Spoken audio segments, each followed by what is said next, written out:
तस्मै श्री गुरुवे नमः. सध्याच्या या कलियुगामध्ये सध्याला महादेव शंकरावर खूप श्रद्धा आणि भक्ती चालू आहे. त्या अनुषंगाने प्रथम शिवशंकर भोलेनाथाला वंदन आणि आपल्या महाराष्ट्राचे सर्व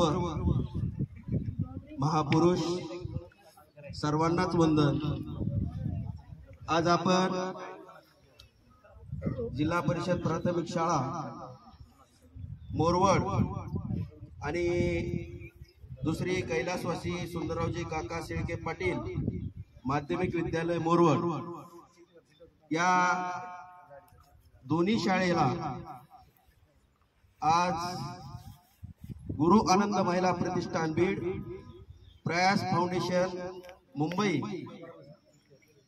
आणि लढा दुष्काळाशी या संस्थेचे संस्थापक अध्यक्ष माननीय आदरणीय ॲडव्होकेट राज पाटील यांच्या माध्यमातून या ठिकाणी शालेय साहित्य आणि वृक्षारोपण कार्यक्रम घेण्यात येत आहे. खरोखर आज आपल्या या मोरोड गावामध्ये थोडं मला जिल्हा परिषद शाळेबद्दल थोडी खंत वाटते. कारण पाऊस जरी असला तरी विद्यार्थी पहिली ते चौथी पर्यंत 65 विद्यार्थी या ठिकाणी जे शिक्षक वृंद आहेत ते अगोदरच्या वर्षी कोण असतील आपल्याला माहित नाही, परंतु जे आहेत सध्याचे त्यांनी तरी प्रयत्न करायला मुलं वाढवण्यासाठी प्रयत्न करणं गरजेचं आहे. कारण या पूर्ण जिल्हा परिषद शाळेमध्ये सध्या सर्व विद्यार्थ्यांना सोयीयुक्त महाराष्ट्र शासन अनेक योजना राबवते. त्यामध्ये जिल्हा परिषद शाळेतील विद्यार्थ्यांना गणवेश असेल, बूट असेल, सॉक्स असतील, नवे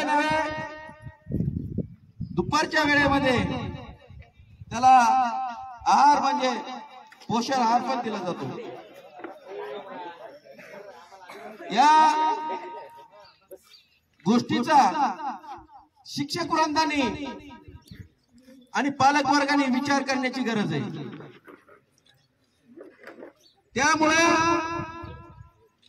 प्रत्येक शिक्षक बांधवांनी स्वतः लक्ष देऊन आपल्या जिल्हा परिषद शाळेतील विद्यार्थी कसे वाढवता येतील याचा प्रयत्न करणं गरजेचं आहे. मी एक उदाहरण सांगाल.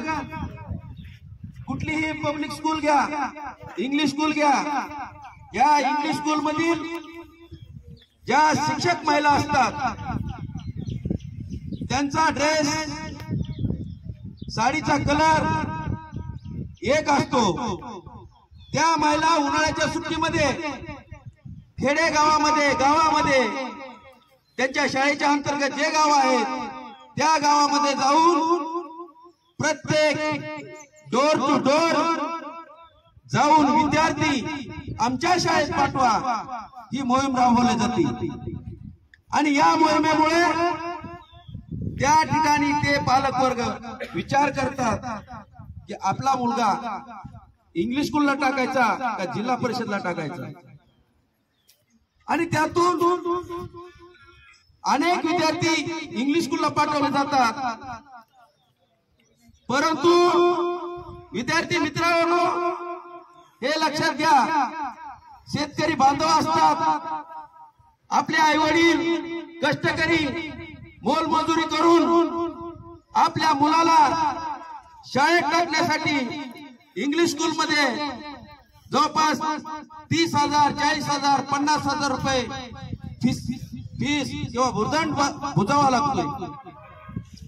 म्हणून मी कळकळीची विनंती करेन जिल्हा परिषद शिक्षकांना की आपण 5 तास जे शासनाने नियम लावून दिलेला आहे त्या नियमामध्ये दररोजची दररोज टाइम टू टाइम येणे, विद्यार्थ्यांची प्रगती कशी होईल यासाठी ज्ञानार्जन देणे हे महत्वाचा विषय.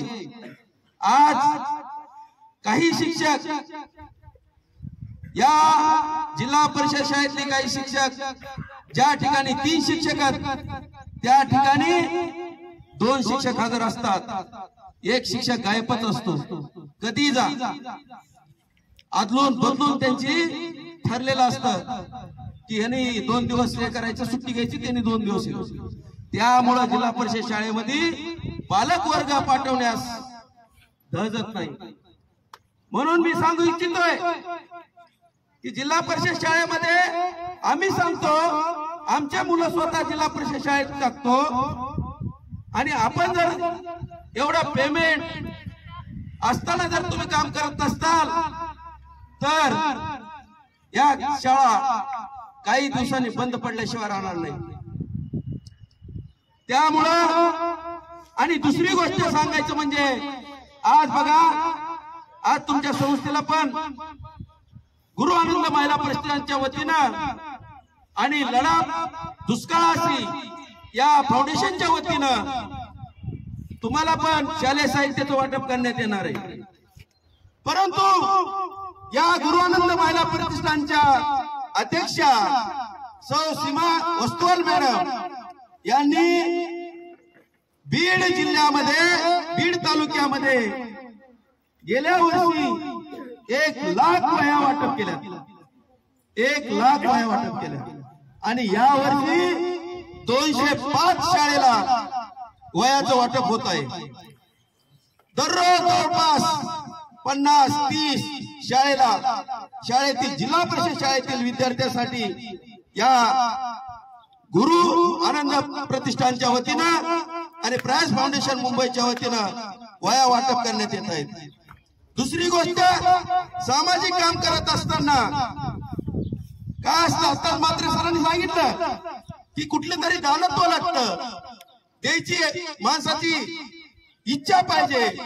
तसं या गुरु आनंद महिला प्रतिष्ठानला आणि प्रयास फाउंडेशनला या त्याच्याबरोबर आमचे आदरणीय डॉक्टर ऍडव्होकेट राज पाटील यांनी या आपल्या परिसरामध्ये शालेय साहित्य वाटप करण्याचं आणि प्रत्येक गावात जवळपास 1000 वर्ष लागवडीचं ध्येय त्यांनी ठेवलेलं आहे. मित्रांनो, हे कशासाठी करायचंय, एवढं समाजकार्य कशासाठी करायचंय? कारण आपल्या या परिसरामध्ये तुम्ही पाहताय, अगोदर विदर्भामध्ये भरपूर पाऊस पडला, परंतु आपल्या या माजलगाव, धारोळ आणि वडवणी परिसरामध्ये पाऊस कमी होता. कशामुळे कमी होता? कारण काय, वृक्ष नाही, वृक्ष जास्त नाहीत. वृक्ष आहेत तुम्ही म्हणता नाहीत म्हणजे नाहीत असं नाही, आहेत पण कमी प्रमाणात. आणखी जर लागवड केली तर भरपूर आपल्याला ऑक्सिजन मिळेल, पर्यावरण दूषित राहणार नाही आणि पाऊसही जास्त पडेल, हेच त्यांचं ध्येय. त्यामुळं या प्रसंगी, या शालेय साहित्य वाटप प्रसंगी मी गुरु आनंद महिला प्रतिष्ठान बीड, प्रयास फाउंडेशन मुंबई आणि लढा दुष्काळाशी या दोन्ही संस्थेचं मी अभिनंदन करतो. माझे 2 शब्द थांबवतो. रामकृष्ण हरी.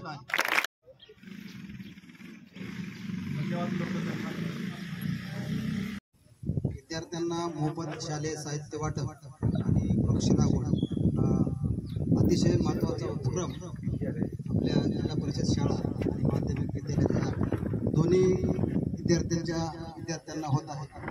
अतिशय चांगला उपक्रम आहे हा प्रयास फाउंडेशन मुंबई आणि सौजन्य लढा दुष्काळाशी फाउंडेशन बीड यांच्या माध्यमातून होत आहे. ॲडव्होकेट राज पाटील यांच्याविषयी सांगायचं झालं तर गेली 10 ते 15 वर्ष झालं ॲडव्होकेट राज पाटील हे वृक्ष लागवडीचं काम, मग कुणाचा वाढदिवस असेल, सार्वजनिक कार्यक्रम असेल, लग्न सोहळा असेल, अशा ठिकाणी गेल्यानंतर एक 10-5 झाडं प्रत्येक ठिकाणी ते भेट म्हणून नागरिकांना देतात. त्या माध्यमातून झाडं वाढ होऊन पर्यावरण संवर्धनामध्ये महत्वाचा वाटा या झाड लागवडीमुळे राजपाटलांच्या माध्यमातून होतो. आणि आज जो कार्यक्रम आहे मोफत शालेय साहित्य वाटप, हा कार्यक्रम जरी छोटा असला तरी पूर्वी फार महत्व असायचं या कार्यक्रमांना, आणि असे कार्यक्रम फारसे होत नव्हते. आज या प्रयास फाउंडेशनच्या माध्यमातून प्रत्येक विद्यार्थ्याला शालेय साहित्य, वह्या आणि पेन वाटप होणार आहे. आता प्रत्येक पालक आपल्या विद्यार्थ्यांना वह्या पुस्तकं भरपूर प्रमाणात. आणि जिल्हा परिषद शाळा या ठिकाणी प्राज फाउंडेशनच्या वतीने प्राजने इतकं काम केलं आमच्या गावात की आमच्या तोंडात प्राजच आहे. लढा दुष्काळाशी या टीमच्या वतीनं आणि प्रयास फाउंडेशन ट्रस्ट या संयुक्त विद्यमाने शाळेतील विद्यार्थ्यांना वह्या, पुस्तके आणि वृक्ष लागवडीचा जो उपक्रम या ठिकाणी राज पाटील साहेब यांच्या नेतृत्वाखाली राबवला, त्याबद्दल गावकऱ्याच्या वतीने, या दोन्ही शाळेच्या वतीने, शालेय व्यवस्थापन समितीचा अध्यक्ष नात्याने मी सर्वांचे आभार मानतो. तसेच पत्रकार बंधूंचे, गावातील आलेले काही थोडेफार पालक, गावचे विद्यमान सरपंच, या सर्वांचे आभार मानतो. मगाशी पपाळ सरांनी जिल्हा परिषद शाळेचा मुद्दा उपस्थित केला की शिक्षक काही बारी लावल्यासारखे शाळेमध्ये येतात. हे निश्चित खरं आहे, परंतु ज्यावेळेस एखादा विद्यार्थी खोडसळ असतो, एखाद्या प्रश्नाचं उत्तर देत नाही, अगर ग्रहपाठ करून आणत नाही, त्यावेळेस त्याला शिक्षा देण्याचा अधिकार हा शिक्षकांचा असतो. तसं शिक्षकांनी त्यांचं कर्तव्य नाही केल्यानंतर त्यांना जाब विचारण्यासाठी एक व्यवस्था आहे. ती व्यवस्था अक्षरशः मुरताड आहे म्हणण्यापेक्षा जाणून बुजून त्यांचं या व्यवस्थेकडे दुर्लक्ष आहे. पाठीमागच आपल्या प्रकाशन वरल्या शाळेवरचं एक प्रकरण शाळेला दुपारा लॉक लागलं होतं, यावर पुढं काहीच कारवाई झाली नाही. यामुळं पालक या गोष्टीत काही करू शकत नाहीत, कारण जिल्हा परिषद शाळेत शिकवणारे पालक हे बऱ्यापैकी 90% अडाणी लोक फक्त जिल्हा परिषद नादी लागायला लागले. म्हणजे शिकलेले दुसऱ्या इंग्लिश मिडियमला टाकले म्हणजे इतके हुशार नाहीत, पण हे लोक रोजंदारी करणारे, शेती करणारे, हे कधी शाळेकडे डुंकून पण बघत नाहीत, कारण त्यांना त्यावेळेस ज्ञानच नाही. ते कुठल्या तालुक्याच्या ऑफिसला जाऊन जाब विचारणार नाहीत. हे काम मी पत्रकार बंधूला विनंती करतो की जे या मुलांना अधिकार असतात, ज्या योजना असतात, ह्या इमानदारीने ही व्यवस्था राबवते का, याकडे पण आपलं लक्ष असलं पाहिजे.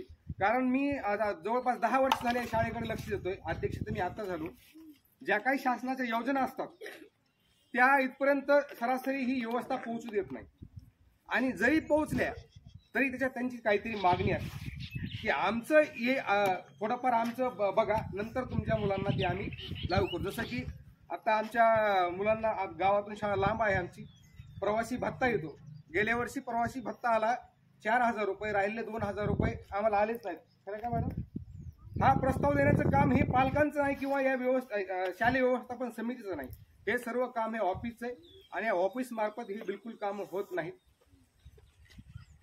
पालक इथं जिल्हा परिषदमध्ये शिकवाय उदासीन आहेत.